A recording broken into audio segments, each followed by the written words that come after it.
भाद्रपद कृष्ण पक्ष की अष्टमी को रात के 12 बजे मथुरा के राजा कंस की जेल में वासुदेव की पत्नी देवी देवकी के गर्भ से 16 कलाओं से युक्त भगवान श्री कृष्ण का जन्म हुआ था। जी हाँ, नमस्कार मित्रों। आज की कहानी में श्री कृष्णाष्टमी पर श्री कृष्ण का जन्म। इस तिथि को रोहिणी नक्षत्र का विशेष महत्व है और इस दिन देश के समस्त मंदिरों का श्रृंगार किया जाता है।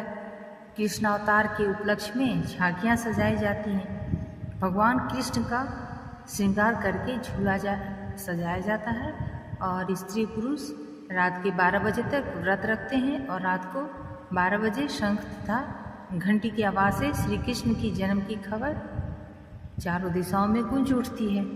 आरती उतारी जाती है, प्रसाद वितरण किया जाता है और व्रत को खोला जाता है। कथा है कि द्वापर युग में पृथ्वी पर राक्षसों के अत्याचार बढ़ने लगे। पृथ्वी गाय का रूप धारण कर अपनी कथा सुनाने के लिए तथा उद्धार के लिए ब्रह्मा जी के पास गई। ब्रह्मा जी सब देवताओं को साथ लेकर पृथ्वी को विष्णु के पास क्षीर सागर ले गए। उस समय भगवान विष्णु अन्नत शैया पर शयन कर रहे थे। स्तुति करने पर भगवान की निद्रा भंग हो गई और भगवान ने ब्रह्मा एवं सब देवताओं को देखकर उनके आने का कारण पूछा। पृथ्वी बोली, भगवान, मैं पाप के बोझ से दबी जा रही हूँ, मेरा उद्धार कीजिए।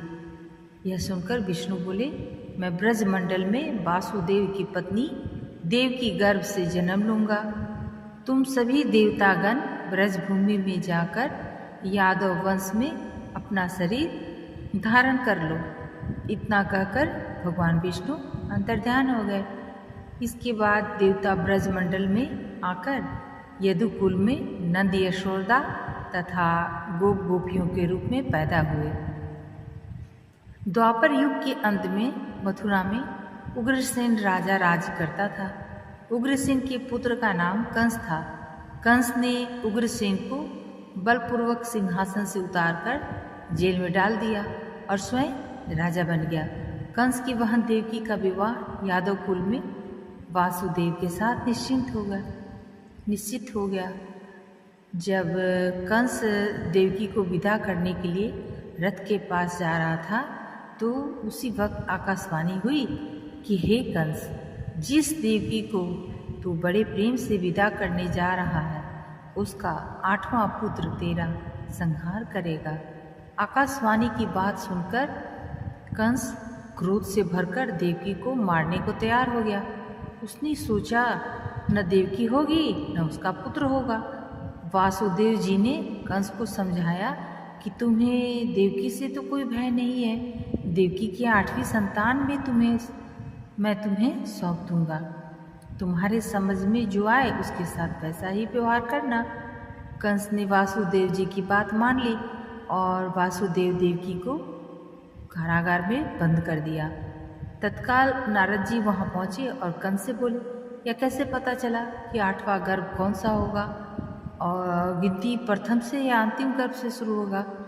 कंस ने नारद जी के सलाह पर देवकी के गर्भ से उत्पन्न होने वाले समस्त बालकों को मारने का निश्चय कर लिया और इस प्रकार एक एक करके कंस ने देवकी के 7 बालकों को निर्दयतापूर्वक मार डाला।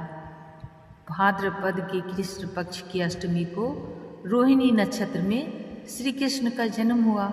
उनके जन्म लेते ही जेल की कोठरी में प्रकाश फैल गया।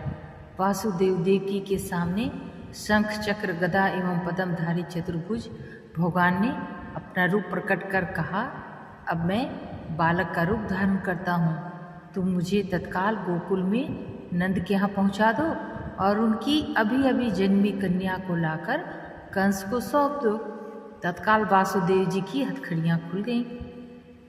दरवाजे अपने आप खुल गए। पहरेदार सो गए। वासुदेव कृष्ण को सूप में रखकर गोकुल को चले गए।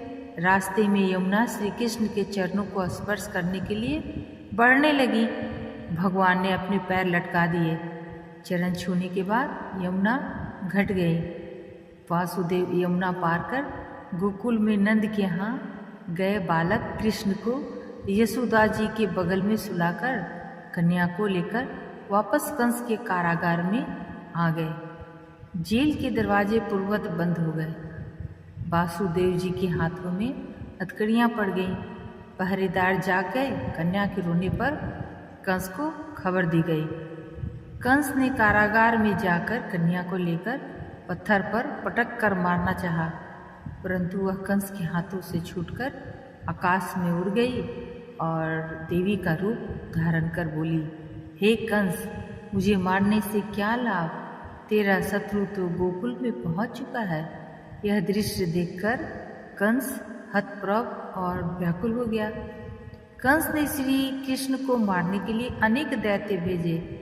श्री कृष्ण ने अपनी अलौकिक माया से सारे दैत्यों को मार डाला। बड़े होने पर कंस को मारकर उग्रसेन को राजगद्दी पर बैठाया। श्री कृष्ण की पुण्यतिथि को तभी से सारे देश में जन्माष्टमी के रूप में बड़े हर्षोल्लास से मनाया जाता है।